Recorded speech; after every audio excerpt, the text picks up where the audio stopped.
श्री विकास चौधरी।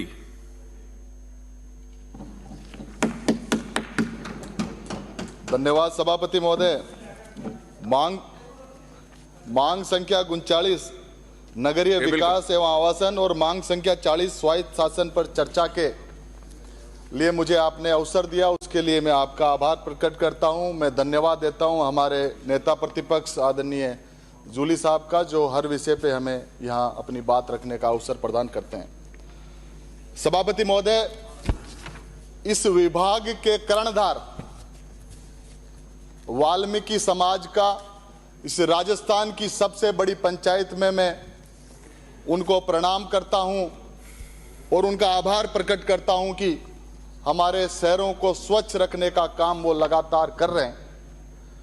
मैं मांग करता हूं आदरणीय मंत्री महोदय से कि लगातार वाल्मीकि समाज के कार्मिकों को कम वेतन दिया जा रहा है और जब उनके परिवार में किसी प्रकार का सावा आता है या दुख सुख की बात होती है तो उनको ब्याज हेतु बैंकों में चक्कर काटने पड़ते हैं। मंत्री जी, मैं आपसे निवेदन करना चाहता हूं कि हमारे शहरों को स्वच्छ रखने वाले कार्मिकों को वाल्मीकि कल्याण कोष की एक स्थापना की जाए ताकि वो दर दर ना भटके।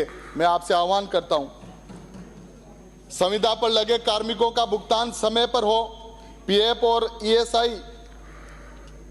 ईसीएआई कटौती पर उनके खाते में नियमित रूप से जमा करवाया जाए।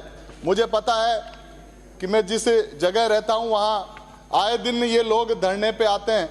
पूछता हूं क्या बात हुई, हम सुबह से लगातार काम करते हैं लेकिन जब वेतन की बात आती है तो वेतन हमारे को नहीं मिलता। ये वो लोग हैं जो रोज कुआं खोद के पानी पीते हैं। इन लोगों को यदि वेतन नहीं मिलेगा तो कैसे आपकी विकसित भारत की संकल्पना परिभाषित होगी। इसलिए वाल्मीकि समाज का विशेष आप ध्यान रखें। सभापति महोदय, मैं सीधा मेरे विधानसभा क्षेत्र किशनगढ़ पे आता हूं। मैं आज कोई ज्यादा आपको क्रिटिसाइज नहीं करूंगा क्योंकि मैं ईमानदारी से बात करने वाला आदमी हूं, ईमानदारी से बात करने वाला आदमी हूं और मैं कह सकता हूं, मैं कह सकता हूं कि ईमानदारी तो पहले थी पर उधर जाने के बाद वो मेरा टाइम वेस्ट हो रहा है सर, मेरा टाइम वेस्ट हो रहा है, उसको रोका जाए। मैं ईमानदारी से कह सकता हूं कि जो मंत्री है, जो इतने मंत्री लोग उनमें से सबसे कोई खरा जवाब देता है तो उनका नाम आदरणीय खर्रा साहब है। इसलिए हमें कहने में कोई गुरेज नहीं है।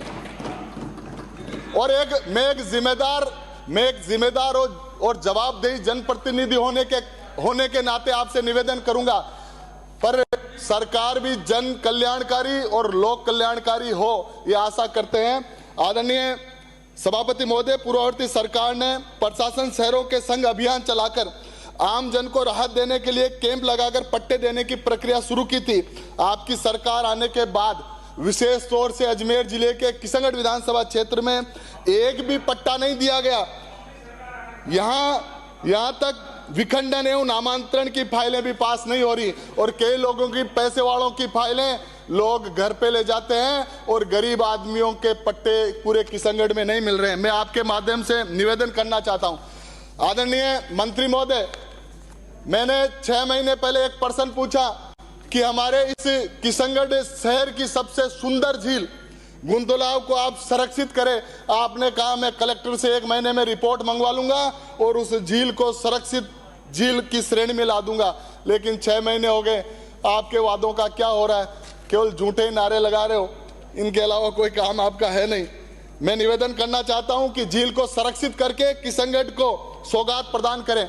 आदरणीय सभापति महोदय, मैं उस क्षेत्र से आता हूं जहां अराई बेल्ट कृषि प्रधान क्षेत्र है, रोज आगजनी हो जाती है। मैंने पिछली बार भी फायर ब्रिगेड की वहां आपसे मांग की। मैं और मांग करता हूं कि अराई में आप नगर पालिका खोल दें ताकि अग्निशमन केंद्र की वहां स्थापना हो जाए और मेरे किसान भाइयों का जो बड़ी मेहनत से आप तो इतनी जल्दी बजा रहे हो, ऐसे थोड़ी चलेगा सर।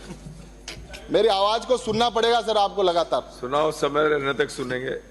हजारों लोगों ने कर्ज लेकर पट्टों की मांग की लेकिन परिषद के चक्कर काट रहे हैं। और मैं आपका ध्यान आकर्षित करना चाहता हूं, किशनगढ़ नगर परिषद को लोग आजकल नरक परिषद करने लगे।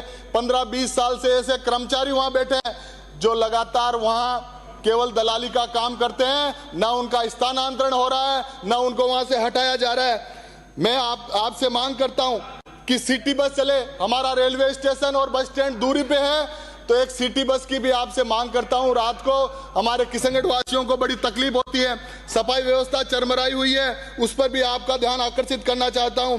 नगर परिषद किशनगढ़ के गांधीनगर क्षेत्र की लाइफलाइन सराणा रोड का चौड़ाई और डामरीकरण करें, उसको रोक रखा है। किन्हीं कारणों से आप पता करें। साथ ही अंबेडकर सर्किल से खिड़की वाले बालाजी होते हुए सरवाड़ी गेट तक आप रोड का निर्माण करें। राजा रेड्डी, बजरंग कॉलोनी, मेहनत नगर, नया शहर, पुराना शहर, न्यू हाउसिंग बोर्ड में भी आप थोड़ा ध्यान दें। आदरणीय सभापति जी, आपके माध्यम से मैं मंत्री जी से निवेदन करना चाहता हूं। हमारे शहर में 2 झील है, एक गुंदोलाव झील है और एक हमीर सागर है। हमीर सागर की चादर लगातार चलती रहती है क्योंकि शहर के लगातार गंदे नाले उसमें आकर गिरते हैं। वहां से गुंदोलाव झील तक एक ड्रेन बने, जैसे पूर्व मुख्यमंत्री वसुंधरा जी ने यहाँ अमीन शाह नाले को यहाँ द्रव्यवती नदी जैसा स्वरूप दिया। मैं चाहता हूं किशनगढ़ को भी एक सौगात आप दें। आदरणीय सभापति महोदय, वहां झील में मत्स्य विभाग द्वारा मछली का पालन किया जाता है, लेकिन कोई व्यवस्थाओं का ध्यान नहीं दिया जाता है और मछलियां मरने के कारण पूरे शहर में दुर्गंध फैल जाती है। इसलिए मैं मांग करता हूं कि वाटर ट्रीटमेंट प्लांट बनाकर आप हमारा सहयोग करें, चाहे आप उद्योग विभाग से इसकी स्वीकृति लें। अतिशीघ्र आप इस पे हमारे को सहयोग करें। आदरणीय सभापति महोदय, कल चिकित्सा पर हमने बात रखी और एक स्वस्थ नौजवान तब रह सकता है जब उसको खेलने के लिए मल्टी स्पोर्ट्स कॉम्प्लेक्स मिले, उसको खेल ग्राउंड मिले। आपके क्षेत्र में, नगर परिषद के क्षेत्र में शानदार जगह है, उसको आप एक स्टेडियम का रूप लें, चाहे खेल विभाग से उसका सहयोग लें। मैं निवेदन करना चाहता हूं ताकि हमारा शरीर स्वस्थ रह सके। आदरणीय सभापति महोदय, अर्बन इलेक्ट्रॉनिक सेस आजकल लगातार हमारे किशनगढ़ नगर में लाइटें बंद रहती है।